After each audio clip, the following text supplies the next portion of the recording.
আজকে সোজাসাপটা আলোচনা জবা গাছ নিয়ে। প্রধানত আমাদের দেখা উচিত এই যে বর্ষাকালে কিন্তু জবা গাছের ডাল পাতা মানে ভীষণ বাড়বে। বৃষ্টির জল পেলেই জবা গাছ বাড়বে।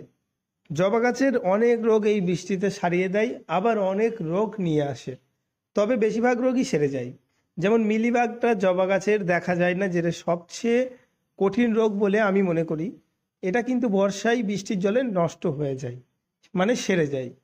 কিন্তু জবা গাছের ডাল অতিরিক্ত বেড়ে যায়, ফুল অনেক কমে যায় বর্ষার সময়। বিশেষ করে যত মানে জবা ফুল কিন্তু 12 মাস কিন্তু ফুল দেয়, কিন্তু বর্ষাকালে দেখবেন ফুল অনেক কম, অনেকটাই কম। এবার কথা হচ্ছে, অনেকে বলে যে দাদা আমার ফুল গাছটাতে অনেক বড় বড় ডাল হয়েছে, প্রচুর ডাল হয়ে গেছে, কিন্তু ফুল দিচ্ছে না। আমি লাগিয়েছি এবছর কোনো ফুলই দিল না, দুই একটা ফুল দিল, তারপর আর ফুল দিল না। তারপর আমি কি করলাম, ডালগুলোকে কেটে দিলাম। আমি একটু পর দেখাবো ডালগুলোকে কিভাবে কেটে দেওয়া হয়। এই কেটে দেওয়ার ফলে কিন্তু গাছগুলোতে ফুল আসে না। সবার প্রথমে আমাদের বুঝতে হবে, জবা ফুল গাছের ডাল যখন আমরা কাটি তখন তার একটা রাগ থাকে। সেই রাগটাকে যদি না মরাতে পারি, মানে গাছের ডালটা যখন পুরো না হয়, যদি এই যে গাছের ডালটা কিন্তু এই ডালে কখনোই ফুল আনা সম্ভব নয়।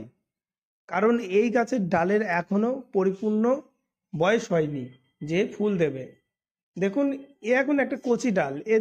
এইরকম যদি আপনার গাছের ডাল হয়ে থাকে, যেমন সবুজ, বেশিরভাগই সবুজ পরিপূর্ণ, হ্যাঁ, এইরকম ফুল গাছের ডালে আপনি কখনোই ফুল আনতে পারবেন না।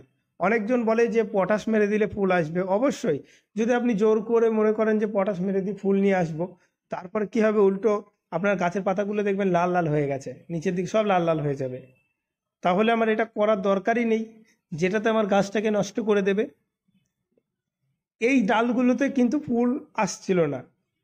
1 বছর রাখার পরেই এই ডালগুলো যখন পেকে গেছে, মানে এর রাগটা মরে গেছে, তখন কিন্তু অটোমেটিক এই গাছগুলোতে ফুল চলে এসেছে।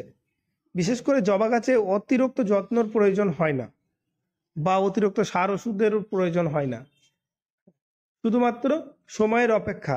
জবা গাছ কিন্তু ফুল দেবেই, শুধু কিছু রোগকে নির্মূল করতে হবে।